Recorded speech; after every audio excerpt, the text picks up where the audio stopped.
కాలం కలిసి రాకపోతే అందవలసిన సమాచారం కరెక్ట్ సమయానికి అందకపోవచ్చు. అది ఏప్రిల్ 14 ఆదివారం రాత్రి. చలికి దాదాపుగా గడ్డ కట్టుకుపోయే ఉష్ణోగ్రత. సముద్రం నిశ్చలంగా ఉంది. చంద్రుడు కనబడడం లేదు. ఆకాశం నిర్మలంగా ఉంది. కరెక్టు సమయానికి సమాచారం పంపినప్పటికీ సమాచారం అందవలసిన ప్రదేశానికి అందలేదు. ఇక అంతే. ఒక్కసారిగా అల్లకొల్లలం జరిగిపోయింది. ఎంతోమంది ప్రాణాలను మూట కట్టుకుని వెళ్ళిపోయింది. ఇంతకీ నేను దేని గురించి చెబుతున్నానో మీకు ఇప్పటికే అర్థమై ఉంటుంది. టైటానిక్.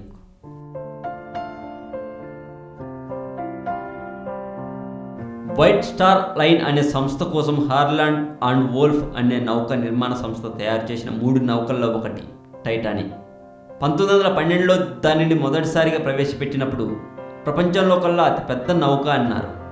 దాని మొదటి ప్రయాణంలోనే ఏప్రిల్ 14, 1912వ తేదీన ప్రమాదవశాత్తు ఒక మంచుకొండను ఢీకొని సముద్రంలో మునిగిపోయింది. 1517 మంది ప్రజలు మృత్యువాత పడ్డారు. దీని వలన ఇది అపకీర్తిని మూటగట్టుకోవడమే కాకుండా చరిత్రలో అత్యంత దురదృష్టకరమైన సంఘటనలలో ఒకటిగా మిగిలిపోయింది. అసలు ఆ రోజు రాత్రి ఏం జరిగిందో ఇప్పుడు మనం తెలుసుకుందాం. ఏప్రిల్ 14 ఆదివారం రాత్రి. చలికి దాదాపుగా గడ్డ కట్టుకుపోయే ఉష్ణోగ్రత. సముద్రం నిశ్చలంగా ఉంది. చంద్రుడు కనబడడం లేదు. ఆకాశం నిర్మలంగా ఉంది. గత కొద్ది రోజులుగా మంచు కొండల గురించి వైర్లెస్ ద్వారా సమాచారం అందుకుంటున్న నౌక కెప్టెన్ స్మిత్ నౌకను కొద్దిగా దక్షిణం వైపుకు మళ్లించమని సిబ్బందిని ఆదేశించాడు.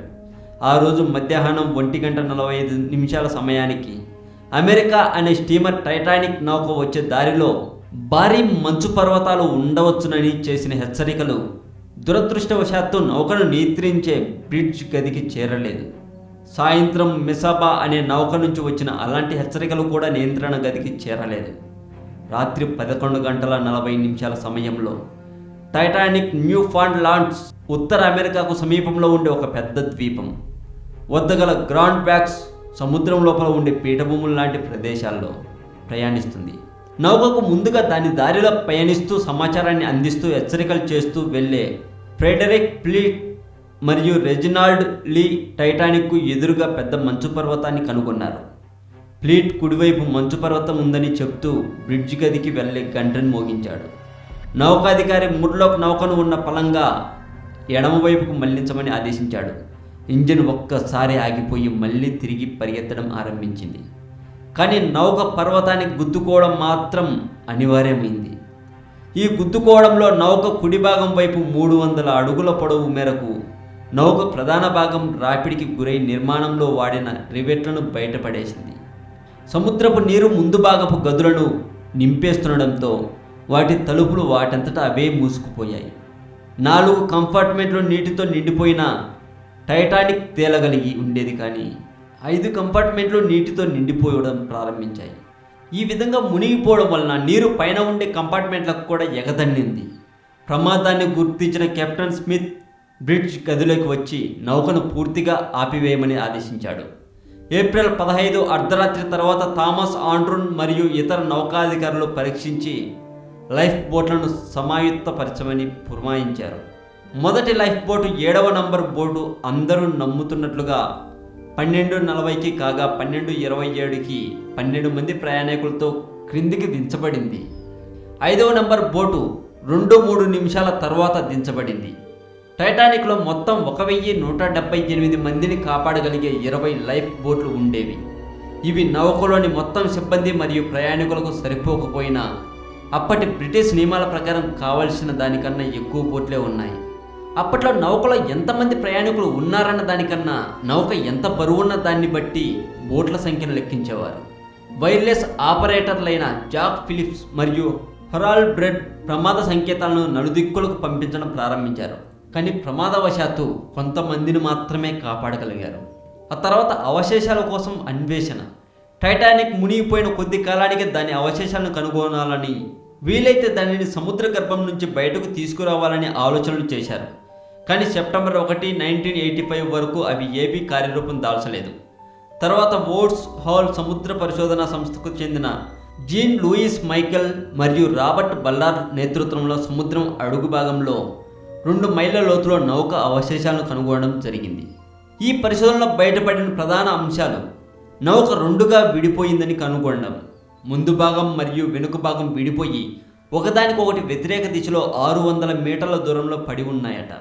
ఈ అన్వేషణలకు మునుపు అమెరికన్ మరియు బ్రిటిష్ విచారణలు కూడా నౌక 2గా విడిపోలేదని తేల్చాయి. అంతేకాక ఇది 2గా విడిపోయిందా లేదా అన్న విషయంపై విభిన్న కథనాలు వినిపించేవి. టైటానిక్లో భారతదేశం నుండి ప్రయాణించిన ఒకే ఒక అమెరికన్ కుటుంబం గుంటూరుకు చెందినది.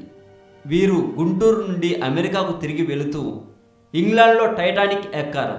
అయితే ఈ దుర్ఘటనలో వీరు రక్షింపబడ్డారు. టైటానిక్లో ఎక్కిన సంఖ్య మొదటి తరగతి ప్రయాణికులు 324 మంది, అందులో బయటపడ్డది 201 మంది.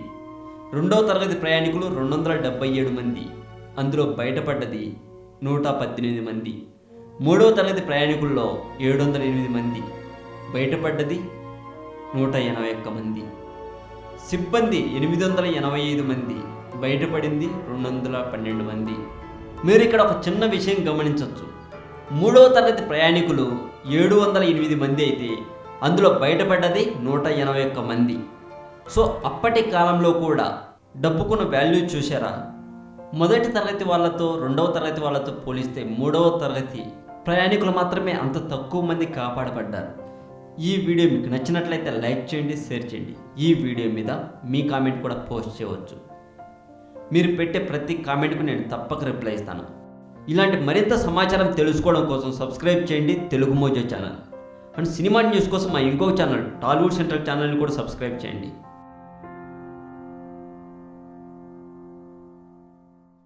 డిగ్రీ అయిపోయాక ఐన్స్టీన్కు ఉద్యోగం వెతికి పెట్టాలని తన తండ్రి హెర్మన్ చాలా ప్రయత్నించాడు. తన మీద తనకే నమ్మకం లేని ఐన్స్టీన్ కూడా ఇన్సూరెన్స్ ఏజెంట్ లాంటి మామూలు ఉద్యోగం చాలు అనుకున్నాడు.